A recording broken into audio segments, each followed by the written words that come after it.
Spirituality, essentially, one would say, is a more privatized or local way of growing this sense of spirit within myself, getting in touch with my soul and expanding and nurturing that. There's a combination and there's a connection between absolute truth and spirituality. A growing number of people, especially in younger and younger generations, identify with the idea of I'm spiritual but not religious. In fact, the Barna Group, a group that studies trends of faith and spirituality, has seen a marked increase in those categories and those ideas or beliefs over time. But what does it mean to be spiritual but not religious?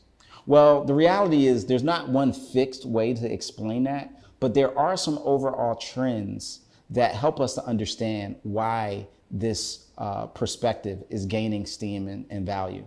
And I don't think that they're bad. The first one has to do with the aspect of hypocrisy. People are tired of seeing people who say that they're religious, that they're outwardly believing these things and going to services, doing, Bible studies, but they are still very just unpleasant people, bad people, immoral people. And so there's a pushback against that. And that's something that Jesus himself also pushed back against. In the Gospels, we see him chastise the Pharisees when he says, "Woe to you, Pharisees, you hypocrites. You're like whitewashed tombs," right? A whitewashed tomb, he's saying, is you look good on the outside, but on the inside, you're filled with deadness and bones.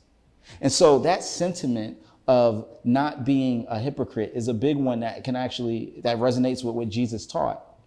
Another thing that people, though, are finding value in is a decentralization of leadership. Like, in other words, instead of looking outside of myself for guidance and leadership, I am seeing myself as the sense of authority. Now, that's not all bad in the sense of having a personal relationship with God, and there's actually some value to that.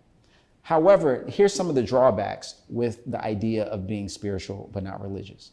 First of all, it sounds good, but it's very ambiguous. Religion scholars can't even define amongst themselves with consensus what is religion in terms of what the difference is between religion and spirituality.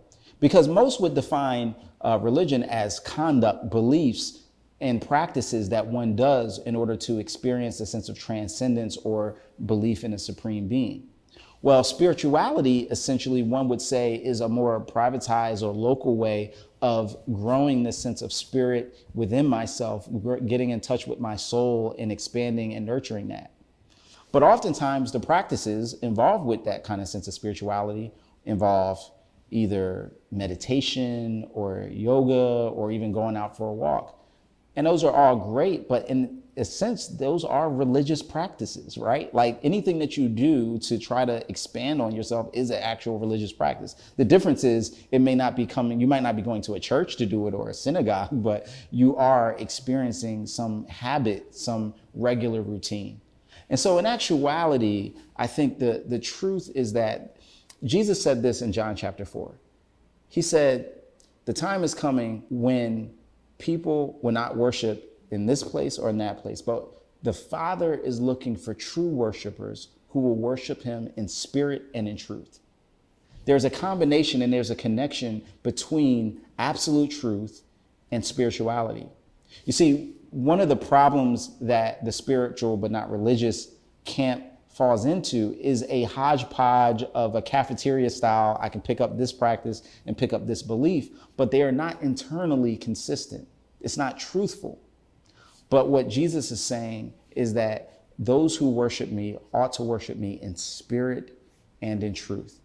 It is possible, and it is actually our goal to be spiritual and religious in the sense of practices that are going to continue to uplift our spirituality and that have truth and that are true outside of myself. It is still valuable to get instruction. It is still valuable to commune with other people, but it's also super important to heed the warning and the call to not be a hypocrite and to not just simply look outside of yourself for faith. And that is what Jesus means when he says true worshipers worship in spirit and in truth.